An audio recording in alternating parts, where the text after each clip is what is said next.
कांग्रेस नेता राहुल गांधी के संसद सदस्यता रद्द होने पर उत्तर प्रदेश के आबकारी और मद्य निषेध राज्य मंत्री नितिन अग्रवाल ने इंडिया न्यूज संवाददाता आलोक सिंह से खास बातचीत की है। क्या कुछ उन्होंने कहा है, आइए आपको सुनवाते हैं। कांग्रेस नेता राहुल गांधी की सदस्यता आज लोकसभा की सदस्यता खत्म हो चुकी है।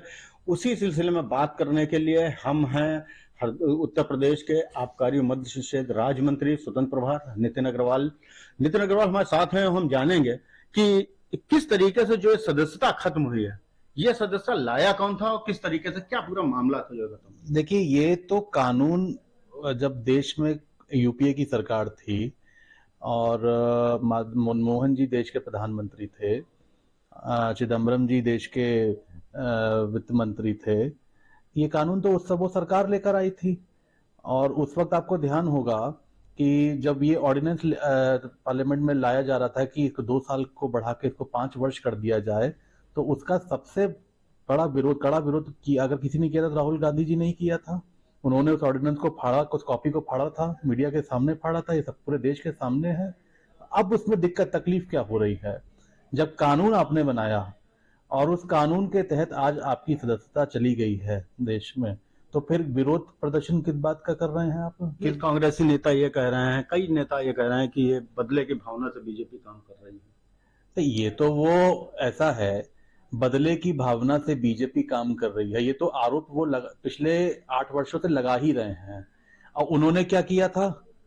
अगर वो बीजेपी पे आरोप लगा रहे हैं तो जब उनकी सरकार थी तो उन्होंने किस भावना से देश में काम किया था? तमाम उस वक्त के विपक्ष के नेताओं के खिलाफ झूठे मुकदमे करवाए थे। आदरणीय प्रधानमंत्री जी के खिलाफ झूठा मुकदमा उन्होंने चलाया था, फंसाने की कोशिश कर रहे थे, आदरणीय गृह मंत्री जी को फंसाने की कोशिश कर रहे थे। बदले की भावना पे तो काम तो कांग्रेस पार्टी ने किया था। अब चूंकि इनकी राहुल गांधी की सदस्यता खत्म हो गई है, तो 24 के चुनाव में किस पार्टी को आप देखते हैं कि किस तरीके से वो आपसे चुनाव लड़ेंगे?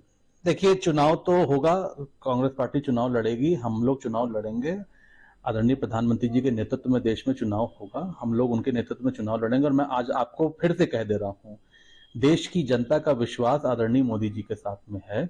और आज मैं ये आपको मीडिया को बताना चाहता हूं कि 2024 के चुनाव में भारतीय जनता पार्टी की फिर से पूर्ण बहुमत की सरकार देश में बनेगी। ऐसे में देखा जाए तो कल से जो है कांग्रेस के कई नेता, आज भी खड़गे साहब कह रहे हैं और भी शशि थरूर कह रहे हैं, कई नेता दिग्विजय सिंह सब कह रहे हैं कि अगर कोई किसी तरीके का देश में लैंड ऑर्डर बिगड़ता है तो उसके लिए किस तरीके के प्रबंध होने चाहिए। देखिए, इस देश में अपनी बात रखने का, कहने का सबको अधिकार है। हमें भी अधिकार है, आपको भी अधिकार है, उन्हें भी अधिकार है।